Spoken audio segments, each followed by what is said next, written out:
What's up YouTube? Today we're going to be talking about why I consider Hanzo more of a flanker than anything else. I have more than 400 hours on Hanzo and have played him all the way to the top 500 level, as you can see on the screen. So, Hanzo is a flanker, or at least that's how I play him. And I've seen a lot of success playing him this way. So let me tell you why. So the first reason is due to his range. Hanzo works best from medium to short range, where you can actually predict the enemy team's movements rather than just aiming mindlessly.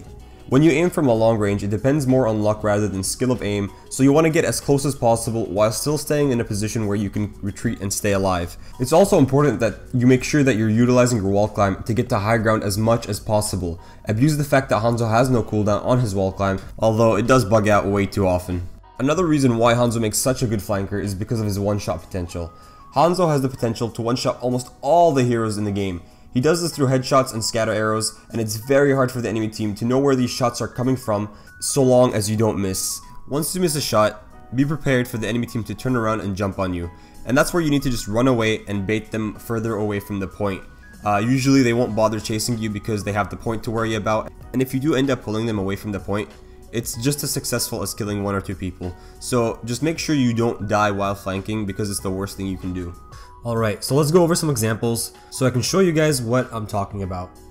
So you guys already saw this clip, but I'm going to be going over what happened to explain to you guys exactly what I'm talking about and going through my thought process.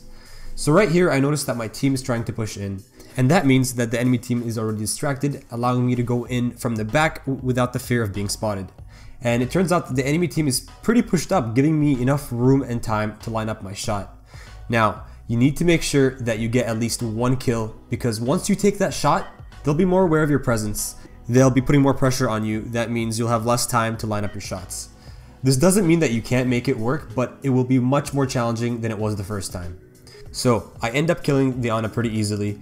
Hanzo's one-shot capability is what makes him so strong. Go in, take a shot, run if you get spotted, and then repeat the cycle again.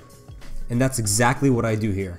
I managed to just barely escape, take the health pack, climb back over the wall to kill the McCree while he's trying to set up an ult, and then Soldier blows his ult trying to kill me.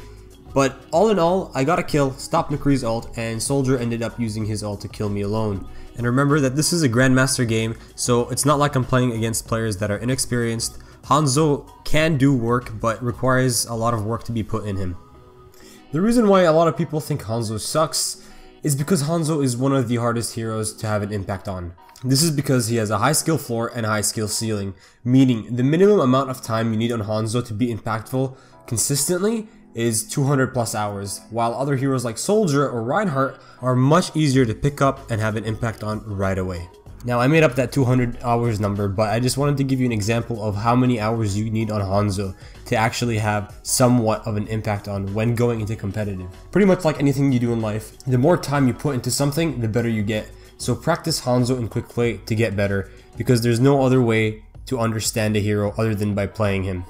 Another reason why I prefer a flanking Hanzo playstyle rather than a straight up sniper is because of the amount of barriers in the game.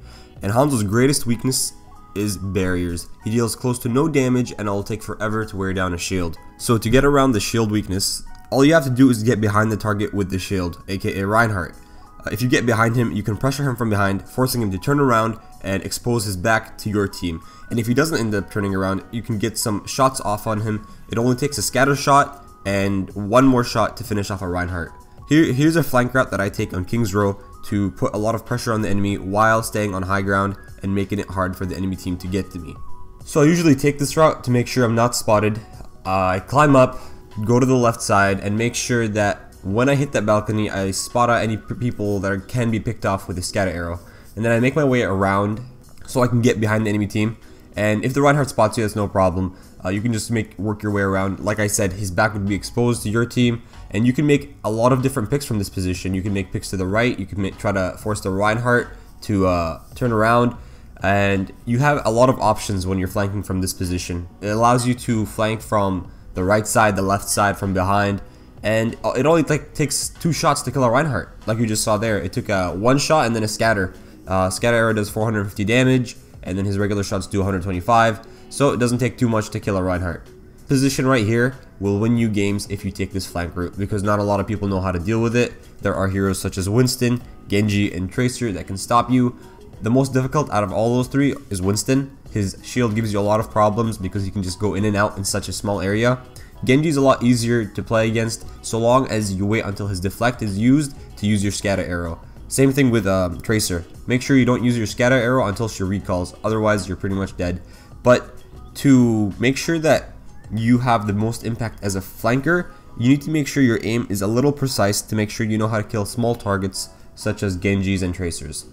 And here's a little flank that I pulled off, and I wanted to show you how easy it is to do. Hanzo's very quiet, people barely hear his footsteps or his wall climb, so I managed to get behind the soldier and McCree and they didn't notice me, scattered the soldier real quick and then dropped down to make sure I didn't get flashbang, but came back up and headshotted the sleeping McCree. And it's pretty much that simple, but you have to have the mentality for a high risk, high reward play when it comes to flanking with Hanzo.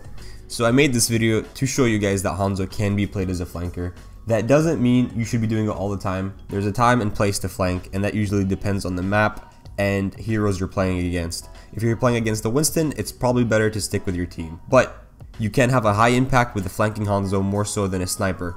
It just depends on the situation. And I'll be making more videos to illustrate how to pull off a flanking Hanzo on certain maps. And we all know as Hanzo mains how much hate a Hanzo player can get. So let me know down below in the comments your worst Hanzo hate story. But that's it for this video, guys. If you guys enjoyed the video, make sure to give it a like and subscribe for more content like this. But as usual, I'll see you guys next time.